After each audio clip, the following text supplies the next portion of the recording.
Hello and welcome to Studmonger's Guide to Basic Movement. Today we're going to be going over all the basic ways that your character can move that most characters have, with a focus on dashing.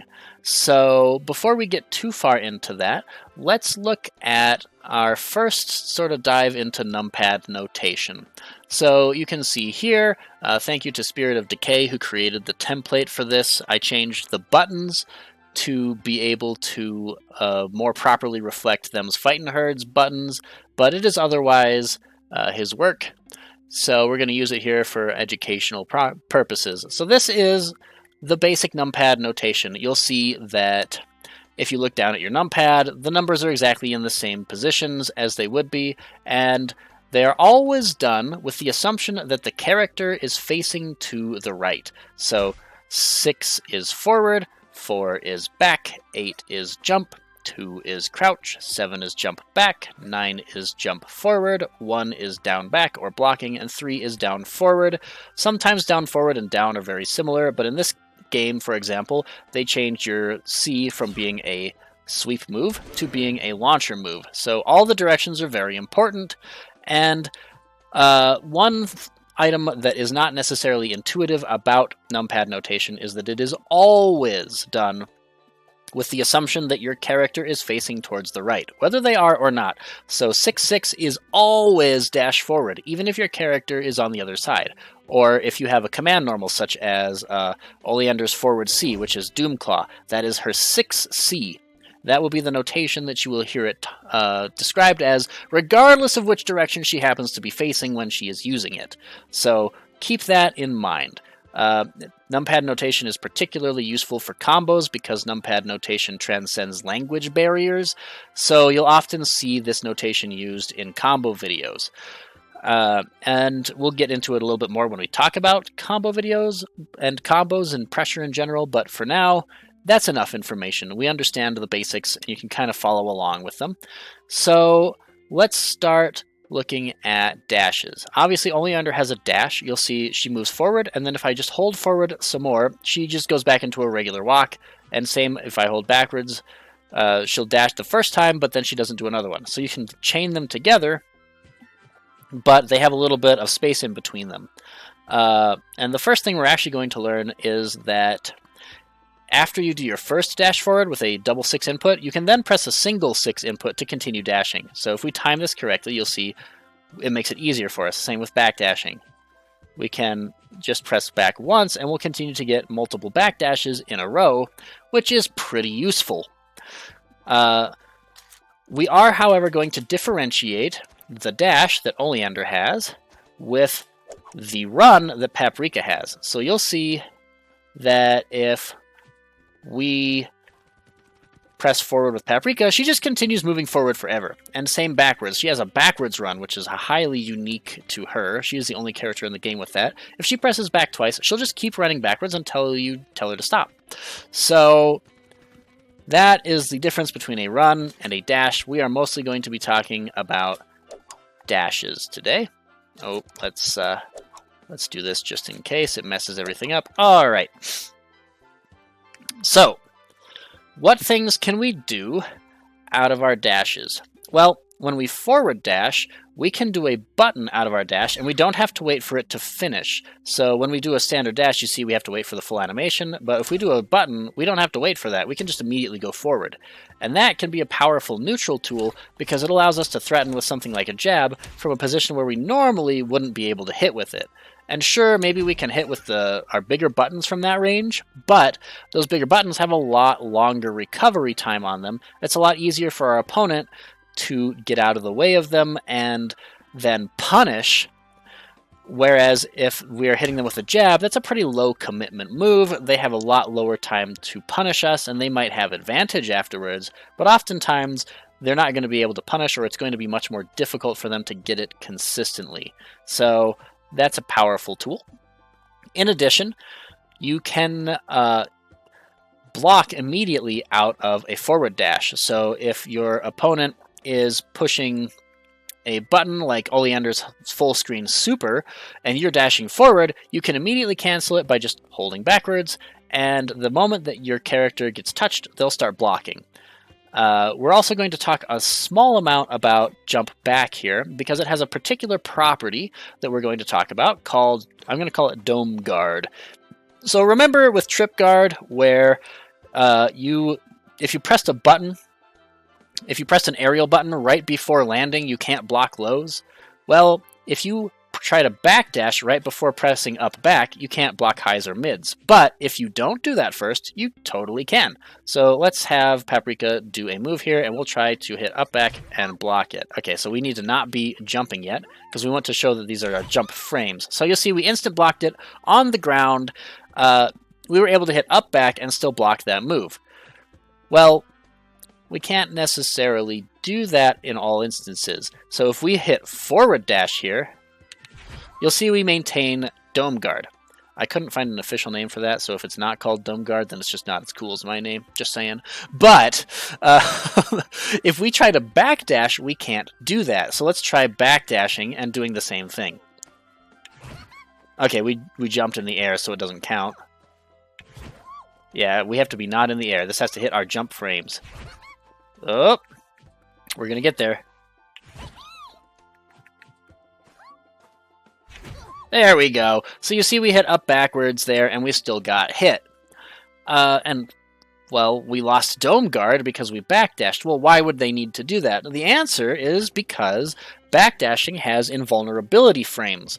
So, if you are doing a backdash as a reversal, meaning that you're doing it immediately after waking up from a knockdown or immediately after getting out of block stun, it will be a reversal backdash. It will have invincibility instantly on startup for, I believe, 8 frames. If you're doing it in neutral, like we're going to be doing it, it has 1 frame of vulnerability, and then it still goes up to frame 8 with invincibility. So, the backdash has startup invincibility, and to make up for that, they've made it so that you lose Dome Guard when you hit up back. Otherwise, you'd be able to backdash invincibly and then still hit up back and block the move. So there is a risk associated with trying to backdash a move invincibly. Let's try to do that here. So there's a big benefit as well. We'll try to just grit this all in one. You'll see if we do our stand C there, it does 471 damage. That'll stay on the screen. And if we try to backdash through, you'll see that if we get through it, it'll be very obvious. We'll be invincibly backdashing through the move, and then we're going to press our stand C and see what happens. Oh, it'll take a couple of tries. It is a very tight timing. A very, very tight timing. There we go, and now it's a counter hit, and you'll see that our move went from doing 471 damage to 612 damage. That's a ton of damage for a starter in this game, and that's the big benefit. So the reason we lose Dome Guard when we hit up back is because there's a huge reward for successfully timing your backdash to miss a move. And so it also, if you use it a couple times, can deter an opponent who's using really big moves as their pressure starters to try to get huge combos on you, because you can backdash through it and instead get a huger combo on them. Probably one of your best, if not your best starters, immediately afterwards. So that is a really awesome attribute of backdashing. And now we're on one last item here, which is going to be another forward dash mechanic called the wave dash. So as I've already shown, if you press forward a bunch of times, your character will go forward, but there's this ending animation, right? Your character goes forward really fast, and then Oleander kind of has to put all of her hooves back into position before she's allowed to dash again. Well, since you can block or go into a position out of forward dash, one of the ones you can do is crouch. And the crouch actually cancels the ending animation where she's realigning her hooves and allows you to immediately dash out of it again. And much like before, there's an easy input. So instead of doing dash, forward, forward, down, forward, forward, down, forward, forward, down, we don't have to do that, right? After we do our first dash, we can just do down, forward, down, forward, down, forward, down, forward. And you'll see our character crouches and then goes up, and then crouches and goes up and goes forward. And when it's done quickly, it looks like a sine wave, hence the name of the trick, wave dashing. So you see that we can actually move quite a bit faster Crouching a bunch of times in this game does the taunt, so it can accidentally cancel into taunt, but you're just allowed to dash immediately out of your taunt again, so it doesn't affect that in any way. But you can see we move very fast, and that can help us in neutral to cover ground quickly against a character that has made a commitment and that we can now get in on and pressure. And it also allows us some additional offense. So in addition to just allowing you to get in quicker, it can also let you get some things you normally can't get. So let's go over that now. One of the things we've already gone over in blocking is that you can throw, and you can tech a throw by hitting the same input that you use to do a throw right after getting caught. So you'll see if the throw is techable, it will be green, and the character will be able to tech the throw. If it has a counter hit to it, though, you'll see that the throw will be a red exclamation point, and that can't be teched. So if we tell our Paprika to always tech the red throw, they can't do it. But if we remove the counter hit and we tell them, hey, tech this throw, they'll just break the throw. So when you do a roll backwards or forwards out of a knockdown in this game, the ending part of your roll is vulnerable to throws and is a counter hit vulnerable to throws, so it cannot be teched out of. Now, normally, if we just do a sweep here, it will be a hard knockdown, your character turns orange and has to wake up. But if we do a bigger combo first and we fill up that gauge underneath Paprika's HP bar, the sweep will become a soft knockdown that allows her to roll. So let's do that.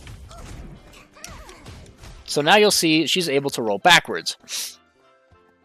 And if we do that same combo while she's here in the corner now, you'll see that we can catch the roll with a red throw. She's not allowed to tech that throw, even though she's still set to break any throws that we do.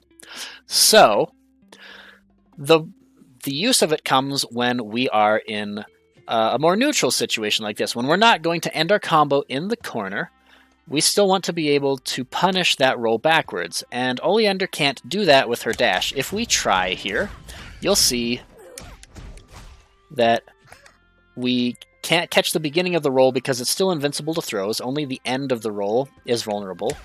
And if we try to go far enough that we can get that punish, it takes so long that she's able to tech out of it.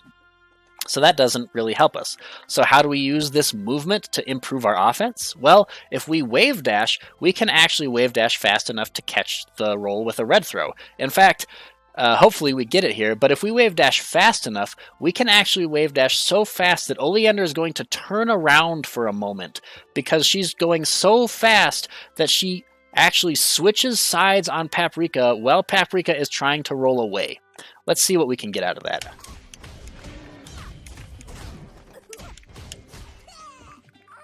Oh, we didn't quite get it fast enough. So it does require a little bit of practice, but that's kind of the point. Okay, there we go! You see that not only did we catch Paprika trying to roll back with a red throw, a true punish, but Oleander actually turned around there because for a moment she was moving so fast that she switched sides with the Paprika. She was easily able to keep up with the roll. So that is how you can use movement, just your basic dashing, to not only improve your neutral, but also improve your defensive game and your offensive game. That's why so many people consider movement to be so important, and I do as well. I think that it's more important to play the game a little bit before really trying to get into your movement, because applying that movement can be difficult. But I would say that movement is probably the single most important part of any fighting game. In fact, the movement basically defines the type of fighting game it is. You've heard of like air dashers or 8-way run. Like, these are types of games, and the entire like subgenre of fighting game is based solely upon what your movement options are in the game. That's the power of movement, and in this case, dashing. And we'll be going over some of the other movement options in this game later, but for the moment, this is enough, and I think that that really awesome wave dash punish turning backwards is quite the reward for getting to the end of this video. I hope you enjoyed it, and when we start using our movement in the next week of, I hope to see you there.